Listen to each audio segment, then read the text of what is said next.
మూడవ తెలంగాణ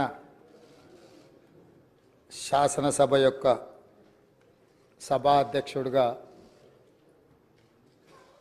గడ్డం ప్రసాద్ కుమార్ గారిని ఈ శాసనసభలో కాంగ్రెస్ పార్టీ, భారత రాష్ట్ర సమితి, అదేవిధంగా సిపిఐ, ఎంఐఎం పార్టీలు ప్రత్యక్షంగా మద్దతు పలికి ఏకగ్రీవంగా ఎన్నిక కావడానికి, అదేవిధంగా భారతీయ జనతా పార్టీని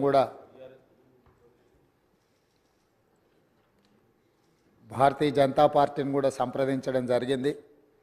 వారు కూడా పరోక్షంగా ఈ ఎన్నిక ఏకగ్రీవం కావడానికి సహకరించినారు.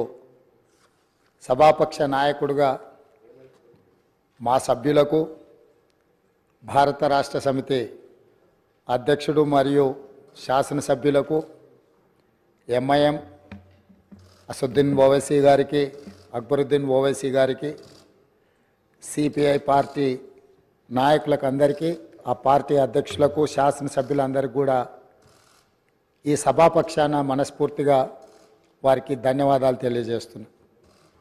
ఈ సభ ఒక మంచి సాంప్రదాయానికి మొదటి రోజే మనమందరము ఒక మంచి సాంప్రదాయాన్ని ముందుకు తీసుకెళ్ళడానికి అందరూ సహకరించడం, ఈ సాంప్రదాయం భవిష్యత్తులో కూడా కొనసాగాలి.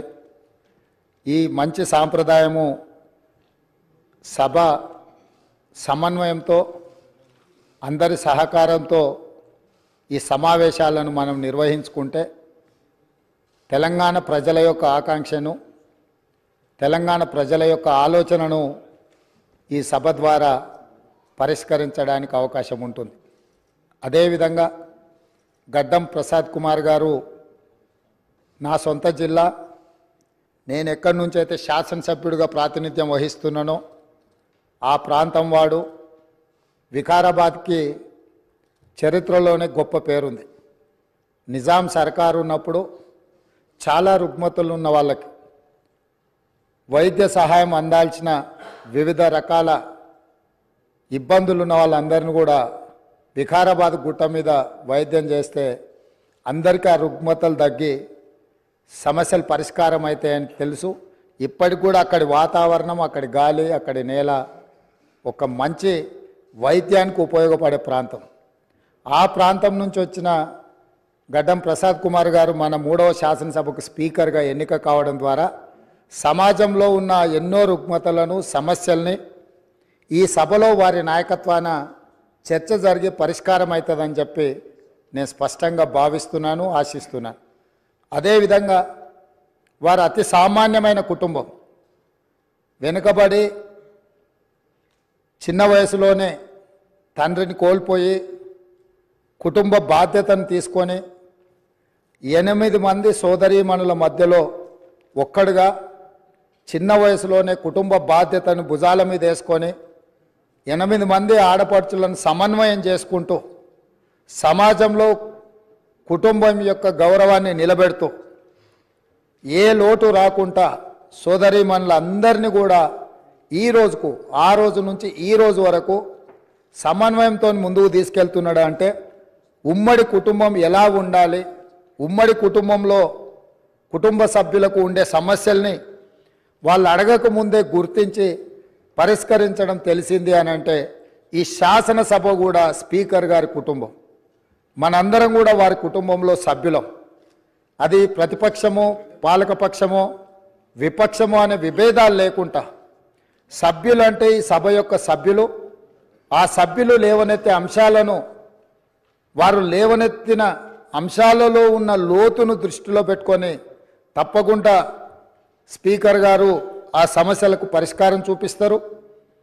ఒక కుటుంబాన్ని, ఉమ్మడి కుటుంబాన్ని నడిపించడం, సమన్వయం చేయడం, సమాజంలో ఆ కుటుంబం యొక్క గౌరవాన్ని నిలబెట్టడం తెలిసిన వ్యక్తులు ఈ సభకు సభాధ్యక్షుడు అయిందంటే మన అందరి యొక్క హక్కులను తప్పకుండా వారు కాపాడతారు.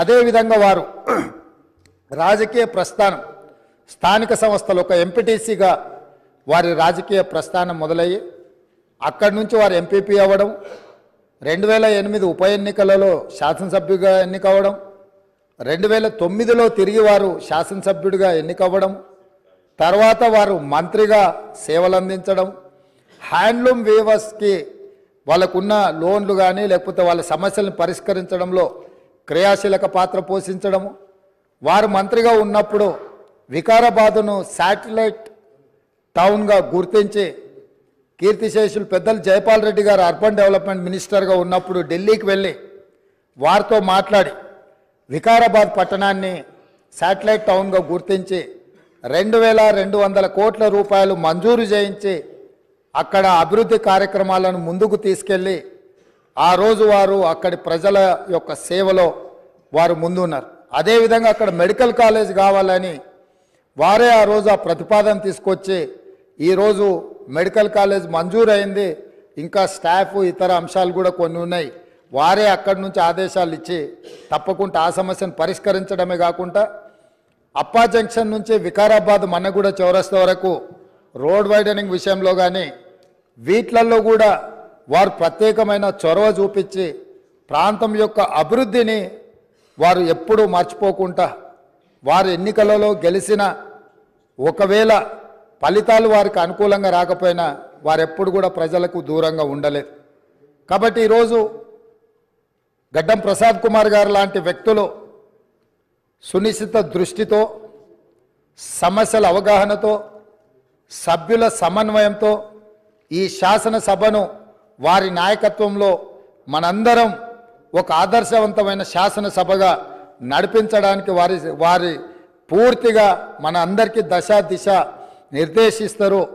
వారిని మనస్ఫూర్తిగా ఎంపీటీసీ నుంచి శాసనసభాపతిగా ఈరోజు ఈ బాధ్యతలు నిర్వహించే వరకు వారి యొక్క రాజకీయ ఎదుగుదల కావచ్చు, ప్రజా సమస్యల పరిష్కారంలో కావచ్చు, వారి యొక్క కృషిని అభినందిస్తూ నేను ఏ ప్రాంతం నుంచి అయితే శాసనసభ్యుడిగా ఎన్నికైనానో మా ప్రాంతానికి సంబంధించిన శాసనసభ్యులే ఆ ప్రాంత నివాసే వికారాబాద్ జిల్లా ఒకప్పుడు డాక్టర్ మర్రి చెన్నారెడ్డి గారు ఆ ప్రాంతం నుంచి వచ్చి దేశ రాజకీయాలలోనే అత్యంత క్రియాశీలక పాత్ర పోషించారు. ఆ ప్రాంతం నుంచి వచ్చిన గడ్డం ప్రసాద్ కుమార్ గారు ఈ సభ అధ్యక్షుడిగా ఎన్నికవ్వడం, ఈ ఎన్నికవ్వడానికి సహకరించిన మిత్రపక్షాలన్నిటినీ ప్రతిపక్షాలన్నిటిని కూడా మరొకసారి అభినందిస్తూ మనస్ఫూర్తిగా వారికి అభినందనలు తెలియజేస్తూ ఈ సభలో సభ్యుల యొక్క అందరి హక్కులను వారు కాపాడతారనే నమ్మకంతో వారి అభినందిస్తున్నాను. వారి నాయకత్వంలో మేమందరం కూడా రాష్ట్రానికి మేలు జరిగే విధంగా కార్యక్రమాలు తీసుకుంటామని తెలియజేస్తూ సెలవు